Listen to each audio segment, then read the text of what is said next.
Ngayon, May 12 ng eleksyon.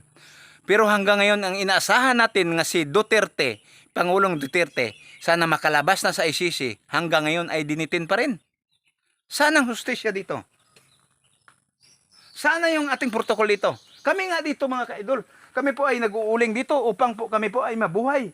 Ayun, tingnan yung uling namin dito mga ka-idol. Ayun o, nag-uuling po kami rito. Ayun, tingnan nyo. Sana yung ano dito, sana makalabas na po kasi mayroon po tayong due process dito na dito natin litisin si Pangulong Duterte sa ating bansa, hindi po sa mga sariling kamay ng mga banyaga.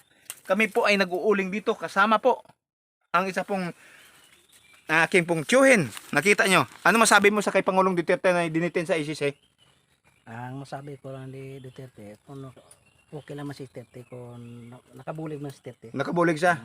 Bakit sa ito'y kinulong? Kasi galit na galit sa kanila eh, yung si Duterte. Si Duterte, okay lang si Duterte, maayong tao. Oh. Kaya lang, ang kalaban, hindi natin alam kung maayo pa siya, pero malain man siyang tao.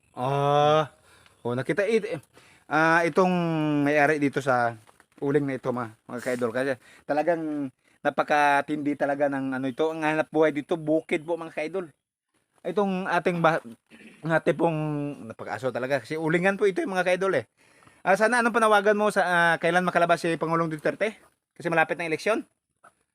Panawagan ko lang kay Duterte, kung makatapos ang eleksyon, Sana makabalik siya. sana si Duterte makabalik dire.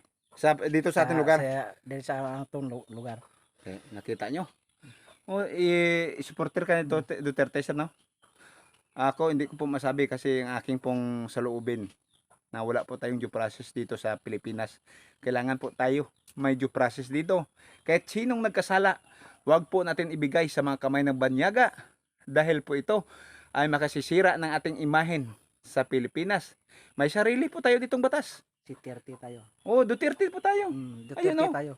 Kasi sa lahat nakita ko dito, si Duterte ang pinakadabis na dito. Puntahan po natin dito isa pong may-ari po dito. Ma'am, anong masabi mo sa hanggang ngayon May 12 na, malapit ng eleksyon, hindi pa nakalabas si Duterte. Anong masabi mo, Dam? Dapat maglabas na si Duterte, eleksyon na. Eleksyon na. Kailangan ilabas ano? Labas gid. Labas gid kasi pag hindi nilabas yan, anong mangyayari? Iwan ko lang ano mangyayari pagka hindi makalabas si Duterte. Dapat si Duterte gid aton nga Suportahan. tuligan. Ayan, kita nyo. Kasi maraming nagmamahal kay Duterte kasi siya lang pong Pangulo ng Pilipinas ang nakapagtanggal ng mga drugs. No, lahat ng mga drugs nililipol ni Pangulong Duterte, kaya po tayo ay maging alarma na rin, no?